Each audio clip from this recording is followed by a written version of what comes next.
pertama kali saudari Dauntika Nurjani datang ke klinik saya untuk sebuah acara yang dia punya mengenai kalau nggak salah program kita itu.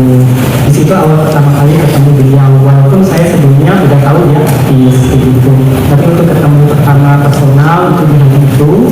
Lalu setelah itu saya mengajak dia untuk menjadi brand ambassador kliniknya saya dari tahun saya lupa tadi 2022 atau 2021 sampai sekarang. Sekarang menjadi brand ambassador dari ya, klinik saya. Ini saudara namanya apa? Benih. Betul saudara. Oke. Kalau saudara Reza Gladys, saudara kenal? Bisa diceritakan juga bagaimana saya kenalnya kapan?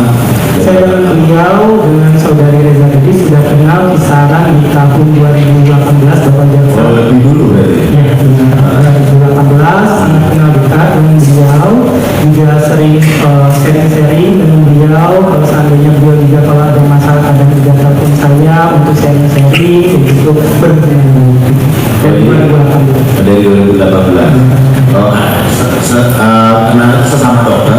Sesama dokter. Waktu itu saya lupa juga pertama kali kenalnya itu apakah di seminar, tapi kalau nggak salah pernah chat-chatan dulu via DM IG atau via IG, yaitu pernah komen-komen atau chat-chatan, saya lupa ingat. Lalu ketemu sering itu seminar-seminar dokter, pernah juga liburan bareng. Waktu itu kami pernah ke Jerman, waktu itu liburan bareng. Penuntut umum langsung fokus saja ya. Kalau dengan saudara Ismail? Dengan saudara Ismail Marzuki tidak terlalu kenal dekat, tapi saya kenal karena yang saya tahu Ismail Marzuki ini adalah orang kepercayaannya Nikita Mirzani, bahkan juga yang sering mengatur jadwal-jadwalnya Nikita Mirzani. Terus juga kalau kenalnya saya lupa ingat tahunnya, karena memang personalnya memang mau ketemu Mail saya tidak, tapi biasanya saya ketemu sama Mail itu biasanya kalau seandainya dia bersama Nikita Mirzani. Oke. Nah, kemudian terkait adanya permasalahan dalam perkara ini, di mana awal mulanya itu ada produknya dari Reza Gladys atau Glavixia itu yang direview sama terdakwa. Saudara tahu itu?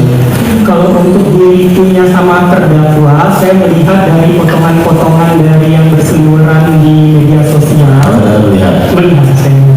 Terus terkait dengan postingan-postingan tersebut, apakah saudara ada berkomunikasi dengan terdakwa atau dengan saudara Reza Gladys? Tidak. Untuk pada saat itu tidak. Nah, setelah itu ada komunikasi dengan terdakwa dulu. Oke. Dan terdakwa tidak. Untuk membahas tentang isu-isu yang beredar itu tidak. Terkait dengan produk Reza Gladys ada. Untuk produknya Reza Gladys yang sedang beredar tentang yang saya tahu ya tentang isu overkill dan lain-lain, saya tidak membahas itu dan juga tidak tahu juga karena juga saya tidak mengetahui tentang overclaim dan lain-lain. Saudara tidak mengetahui ya? Ya. Saudara pernah menyuruh saudara Reza Gladys untuk menghubungi terdakwa melalui saksi Ismail? Atas permintaan Reza Gladys, izinkan saya boleh untuk membicarakan kronologisnya? Boleh. Ya. Izin yang mulia saya jelaskan. Di tanggal 17 September, Reza Gladys menghubungi saya duluan untuk pertama kali itu di 17 September di jam 23.21. Dia mengechat saya, "Oke, apa kabar? Rindu sekali." Saya jawab sesuai di HP saya, Pak Jaksa. Saya menjawab, "Yuhu Teteh, kabar baik Teteh, udah lama nggak ketemu, kamu fit baik-baik aja kan, Teteh jaga kesehatan." Itu tanggal berapa? 17 September yang mulia, ada kronologisnya yang mulia. Pak Jaksa, 17 September 2024. Boleh saya potong dulu? Ya. Boleh saya potong? Ya. Saya mau langsung saja. Tapi itu dalam satu kesinambungan Pak Jaksa yang semuanya jelas, tinggal sedikit kok, tinggal ya saya jelaskan dulu. Di 18 September, Reza Gladys menghubungi saya lagi sibuk nggak, apa ngantuk, mau teleponan, kangen di jam 00.07, tapi nggak saya balas yang mulia, Pak Jaksa itu yang kedua kali dia menghubungi saya. Di 25 September, Reza Gladys chat lagi di DM Instagram saya jam 00.15. Dia duluan yang menghubungi saya, dia mengechat, "Aku WA." Lalu saya jawab, "Teteh iya," jam 7.13-nya. Lalu akhirnya Reza Gladys mencoba menghubungi saya ke 1 kali telepon dan 2 kali video call, tapi nggak saya angkat. Lalu 30 menit setelah itu saya video call nggak dia angkat. Lalu 2 jam setelah itu dia video call lagi dua kali menelpon, nggak saya angkat. Masuk di 27 September dia menelpon mengechat saya duluan lagi untuk keempat kalinya. Sudah kasih maaf ya, bukan saya mau membatasi, tapi yang seperti yang Ya. diberitakan oleh yang mulia majelis hakim bahwa ini terkait dengan unsur-unsurnya dan Ya. memang terkait dengan perkara ini aja, Oke. bukan masalah percakapan secara keseluruhan. Siap. Nah, saya mau ditanyakan di tanggal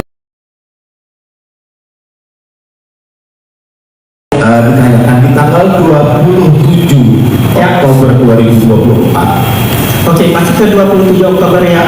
27 Oktober 2024, saat kemarin kita telah melakukan pemeriksaan terhadap saksi Franky. Siap. Saksi Franky ini adalah ajudan atau memang orang yang bekerja dengan Reza Gladys, Siap. di mana dia menerangkan bahwa dia saat itu ada di dalam mobil pada Siap. saat saudara video call dengan Dr. Reza Gladys. Siap. Nah, saat itu apa yang dibicarakan? Oke, untuk di video call itu saya membicarakan tentang karena sebelum chat sebelumnya dia Reza Gladys mengechat saya di jam 11.27, dia mengatakan harus kamu yang telepon. Akhirnya saya telepon dianya karena sebelumnya juga dia menghubungi saya duluan 3 kali nggak saya angkat. Terus dia mengatakan Ki harus kamu yang telepon. Oke, akhirnya terjadilah percakapan di video call tadi Pak Jaksa. Ya, percakapannya yang terjadi di situ dia meminta tolong sama saya untuk bagaimana kenal dengan Nikita Mirzani ini dan bercerita tentang review skincare. Kalau pengen ketemu Nikita Mirzani, saya bilang nggak bisa langsung ketemu, harusnya ketemu timnya dia nggak mau langsung ketemu langsung dengan Nikita Mirzani karena sering dimanfaatin dan hanya mau bahas tentang pekerjaan, bahas juga tentang gaji karyawan, bahas tentang manajer R&D produk, gajinya berapa, biar produk kita bagus dan biar selalu ngecek quality control produk seperti itu. Oke, kemarin saksi Franky menjelaskan bahwa ada masalah untuk menyarankan, saudara menyarankan kepada Reza Gladys untuk memberikan sejumlah uang kepada. Tidak ada. Oke. Setelah Saudara itu sudah disumpah, maksudnya saudara ya, sudah disumpah ya? benar. Setelah di jam video call itu, saudari Reza Gladys jam 16.59 mengechat saya, Ki, kalau malam ini ketemu Niki aja bisa nggak kira-kira sama kamu juga? Dia duluan yang minta ketemu Nikita Mirzani jam 16.59 dengan bukti terlampir Pak Jaksa. Oke, terus kemudian dia nggak mau ketemu kalau nggak pasti, soalnya tadi kan Benar. pasti itu arti tidak pasti yang saudara maksud itu apa? Benar, terima Tidak pasti. Ya benar, terima kasih pertanyaannya Pak Jaksa. Di situ saya sudah mengatakan dengan bukti terlampir juga, Nikita Mirzani tidak mau ketemu kalau seandainya tidak membahas tentang pekerjaan karena beliau sudah trauma ketemu sama orang tapi hanya dimanfaatin saja, hanya dibuat-buat konten saja. Sesuai dengan chat saya mengatakan dia sudah trauma, pola pikir Nikita Mirzani berubah karena Mira Hayati. Dijawab sama Reza Gladys, sama Mira itu kenapa Ki yang rumah bukan dia yang rumah, jadi trauma iya tiba enggak, karena di situ saudari Mira Hayati pernah datang ke rumah dianya sudah buat konten kayak gitu, dia mau beli rumah Nikita Mirzani, dia sudah buat konten yang menguntungkan dia, rupanya tidak jadi gitu, makanya dia udah nggak mau lagi ketemu sama dia. Pernah juga waktu itu sebelumnya dia sudah di konten-kontennya udah di announcement bilang mereka ambassador tapi nggak dibayar seperti itu. Oke, nah kemudian saudara juga menjelaskan mengirimkan nomor mail. Ya benar. Itu dengan tujuan apa? Karena memang berdasarkan saksi kemarin adalah berdasarkan keterangan saksi kemarin, saudara Mahir lah yang memang berkomunikasi dengan Reza. Ya, Pak Jaksa.